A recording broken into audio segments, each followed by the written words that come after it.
women as a force in business or women in leadership. So, women as a force in business or women in leadership.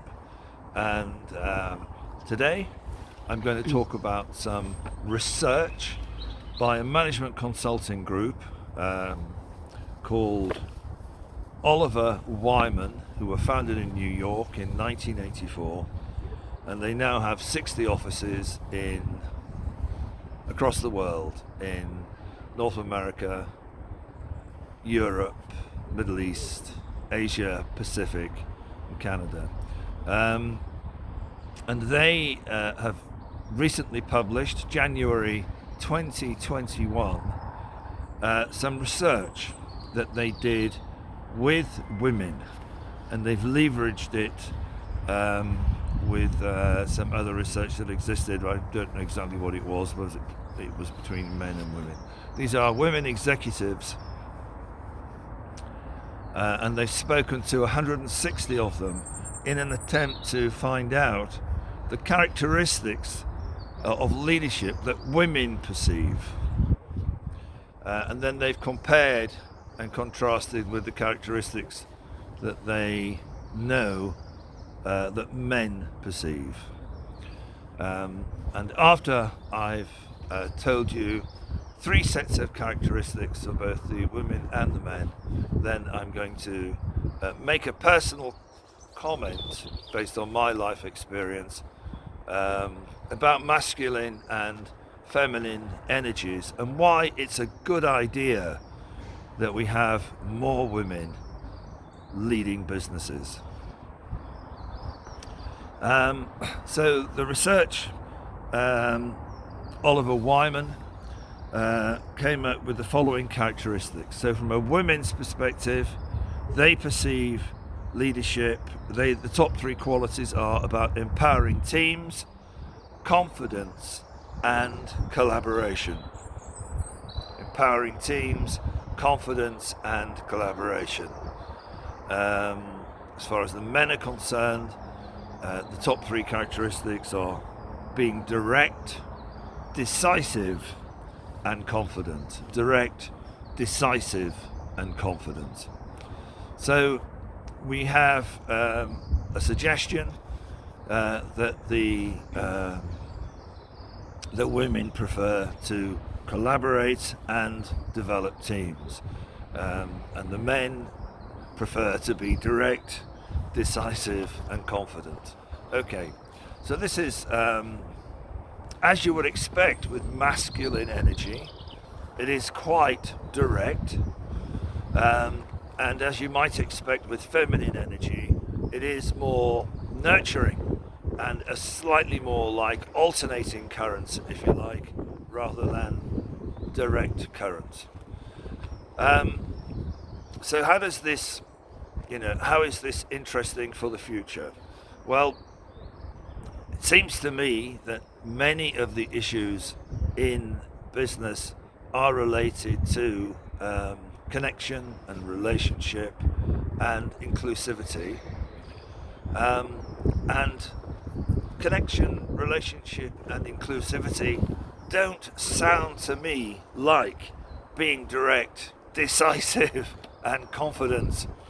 So it could be that some of the issues that we face in organizational life are related to the type of energy that is leading the organization, if you like. So if it's singularly masculine, we might find that it's omitting or not paying sufficient attention to or even nurturing the inclusivity in the organization. So, speaking as a man, and now I'm about to speak in cliches.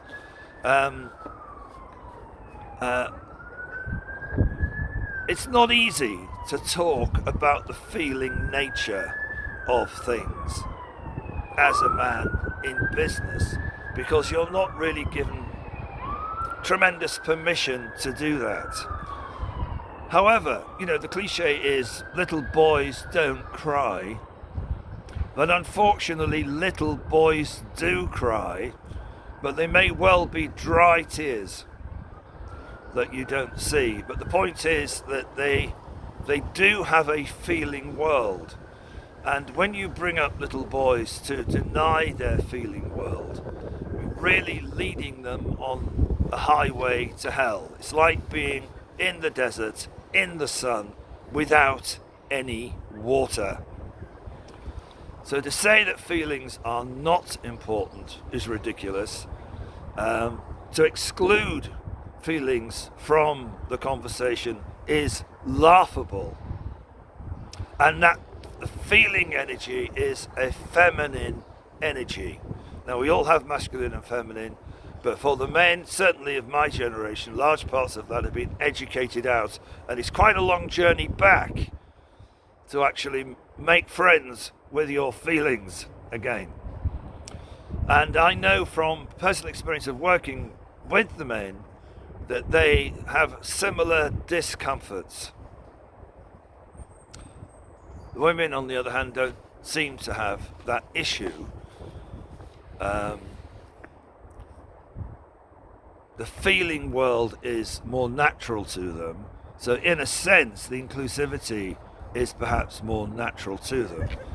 Now, what is the difficulty that the women executives might be facing, in a sense then, is not essentially or necessarily only their problem. It seems to me that the area that needs attention is the way that the men view the world, not what the women have to bring to the party. So I think that what we need to be acknowledging is that the singularity of masculinity, attractive as it can be when it's direct and decisive, is not a long-term plan, and it's not an inclusive or nurturing plan. So maybe a way forward is to consider how men are actually looking at the world. They are, after all, in the majority. They are in the majority. They are, in fact, making the decisions about who should be the future executives and the future chief executives, and they're looking through the lens of direct, decisive and confidence, which isn't how the women it reported here are going to be looking at it. They're going to be looking at the lens of empowering teams, confidence and collaboration. So the men might not actually recognize what's required to really make an organization sing.